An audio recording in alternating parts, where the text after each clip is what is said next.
at historic Chippewa City in Montevideo, where artist Terry Redlin found many of the nostalgic buildings that appear in his popular paintings of the 80s and 90s.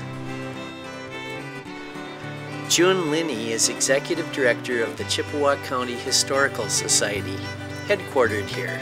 I officially welcome you to Historic Chippewa City. Historic Chippewa City began in 1964 as an idea to save the one-room schoolhouses, which were quickly disappearing off of the landscape at that time. And so a group of, I guess you would call them movers and shakers in Chippewa County had the opportunity to bring in a schoolhouse. And we did that in 1965. It sits on the original stone foundation. And from there, the rest of what you see around us has kind of evolved. For the most part, the 24 buildings that are here at Historic Chippewa City, the vast majority of them were brought on site, and these are reconstructed and preserved buildings that are a part of our history here in West Central Minnesota. There are a variety of schoolhouses. Not only did we save our main building, our very first building that came down here, but there are a variety of buildings, such as the Chippewa Bank building is a preserved schoolhouse with a new front facade on it. Our Fire Hall is a preserved schoolhouse. We take great pride in the work that we have been able to accomplish here at the site. We take great pride in preserving our buildings and restoring them and having them available to the public. We're probably a little bit different than a lot of the, as one would call, the pioneer villages out there. So often you go into a village setting and you're trying to peek through a door, you're trying to peek through a window, and you're trying to see what that is in the far corner. What makes our site unique is that you actually get to walk into our buildings. You get to be a part of history firsthand.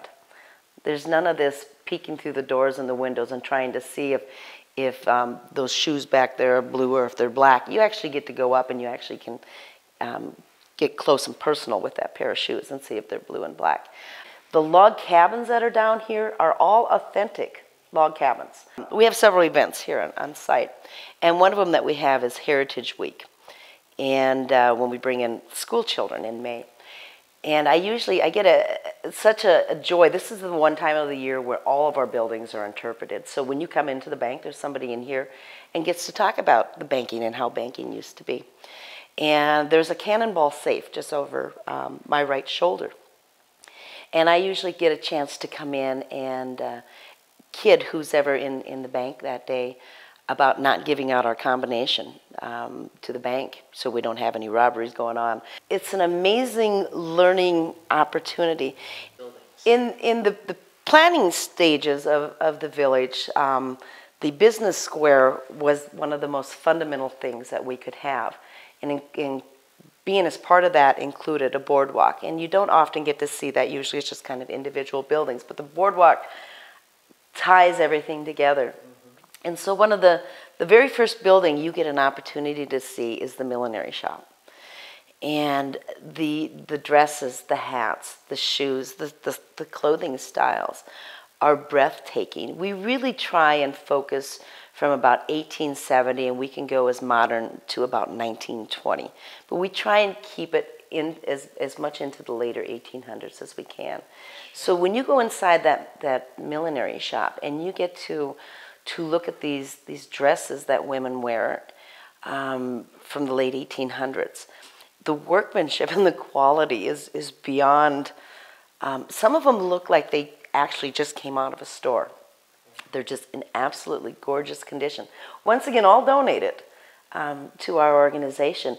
The next building to that is the print shop, because every business square is going to have a print shop. The newspaper was vital to getting the news out, and it was a way to keep people connected. So the print shop and the linotype that's in there shows kids an opportunity of before things were computerized as they are now. This is the amount of work that it took, or the hand presses, to be able to get the newspaper out.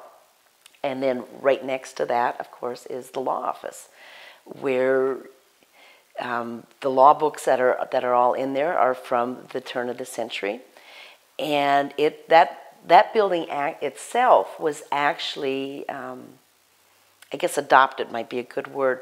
When most of these buildings came in, there was an organization or an entity that kind of took over to make sure that they came to fruition. And with the law office, that was the Chippewa County Bar Association that took over and made sure that that building was set up and everything brought in and put into place for that. One of our most modern buildings, modern maybe isn't the right word, newer buildings that was brought in the mid-1980s is actually our fire hall. And that houses our Seagraves fire truck, which is one of the most amazing vehicles. We don't have a lot of motorized vehicles. That's not what we're known for. But the Seagraves fire truck, the Dodge Brothers hearse, are the two motorized vehicles that we do have on display down here, and probably two of the most unique vehicles you'll ever see. Right next to that is the ice house. And of course, everybody needed the ice house. Kids these days might go, but why? And so you get an opportunity for them to understand ice cutting season and how simple sawdust can insulate ice for many months to come. And then attached to that is our Buggy Shop. And inside the Buggy Shop, we've got our cutter and our sleigh. But inside in that building is a horse-drawn hearse. One of the most beautiful pieces of equipment you could ever imagine. That's just the first handful of buildings. There's 24 altogether. So there's so much for the eye to see.